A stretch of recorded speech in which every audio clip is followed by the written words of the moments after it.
Hello नमस्कार everyone, मैं आपकी होस्ट आलिया एक बार फिर से आप सबका स्वागत करती हूँ हमारे आपके official YouTube channel Yamuna express way गुरुदेव रियल एस्टेट में।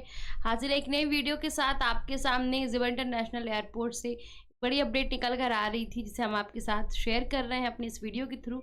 आज की अपडेट में हम देखेंगे कि नोएडा एयरपोर्ट से ये जो खबर आ रही है वो ये है कि 8500 सुरक्षाकर्मी करेंगे हवाई अड्डे की रक्षा। सीआईएसएफ के जवानों को वहीं पर मिलेगा घर।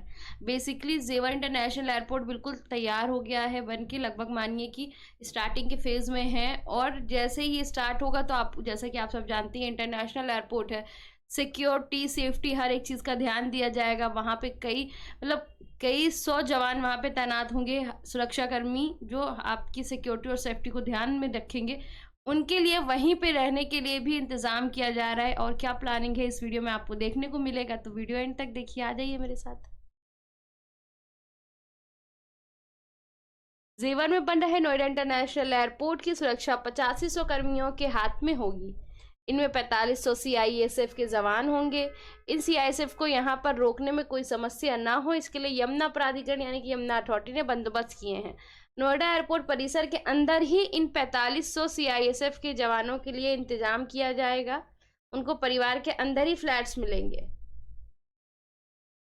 साथ ही एयरपोर्ट परिसर के अंदर होगा रहने का इंतजाम।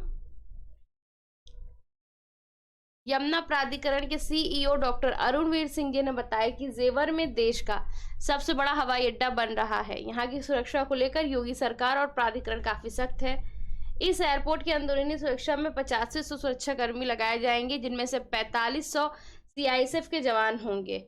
अब फैसला लिया गया है कि इन 4500 जवानों के रहने का इंतजाम एयरपोर्ट परिसर के अंदर ही होगा।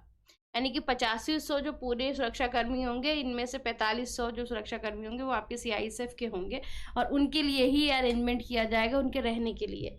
लेकिन परिवार के साथ नहीं मिलेगी अनुमति। सीईओ ने आगे बताया कि जवान केवल अकेले ही फ्लैट में रह सकते हैं। अगर उसके बावजूद कोई सुरक्षाकर्मी अपने परिवार के साथ रहना चाहता है तो उसको एयरपोर्ट परिसर के बाहर रहने का इंतजाम करना होगा। अंदर परिवार के साथ रहने की इजाज़त नहीं मिलेगी। यह सुरक्षा की दृष्टि से फैसला लिया गया है। तो बेसिकली जो सुरक्षाकर्मी हैं उनका भी ध्यान दिया जा रहा है और साथ में ये भी ध्यान दिया जा रहा है कि किसी भी तरह की सुरक्षा जो है, सेफ्टी है, उस पर कहीं भी दिक्कत ना आए, इसलिए फैमिलीज के साथ अलाउड नहीं किया जाएगा। इंडिविजुअल खुद जो आपके सुरक्षाकर्मी हैं, जो जवान हैं, वो खुद वहाँ रह सकते हैं और अगर वो फैमिली के साथ रहना चाहते हैं तो उस एयरपोर्ट के एरिया से बाहर में वो उसका इंतज़ाम कर सकते हैं रहने के लिए।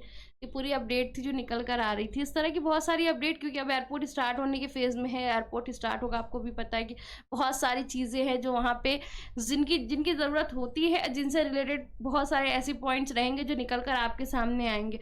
उसे हम अपनी वीडियो के माध्यम से इसी तरह से लेकर आते रहेंगे। बाकी वीडियो अच्छी लगे तो उसे लाइक शेयर करिए। सेल परचेज की किसी भी तरह की कोई क्वेरी, कोई क्वेश्चन निकलता है तो स्क्रीन पे दिए गए डिटेल्स को फॉलो करिए। हमारे कॉन्टैक्ट नंबर स्क्रीन पे अवेलेबल हैं, आप इनमें से किसी भी नंबर पे हमसे कॉन्टैक्ट कर सकते हैं। साथ ही हमारा ऑफिस एड्रेस मेंशन है, तो आप हमारे ऑफिस विजिट कर सकते हैं। अगर आपकी कोई क्वेरी, कोई क्वेश्चन है तो उसके लिए हमारे ऑफिस आ जाइए। यमुना एक्सप्रेस से गुरुदेव रियल एस्टेट हमारा ऑफिशियल यूट्यूब चैनल है, इसे ज़रूर से सब्सक्राइब कर लीजिए। बाकी वीडियो को शेयर करिए। मिलेंगे नई वीडियो में नए टॉपिक के साथ। Thank you so much.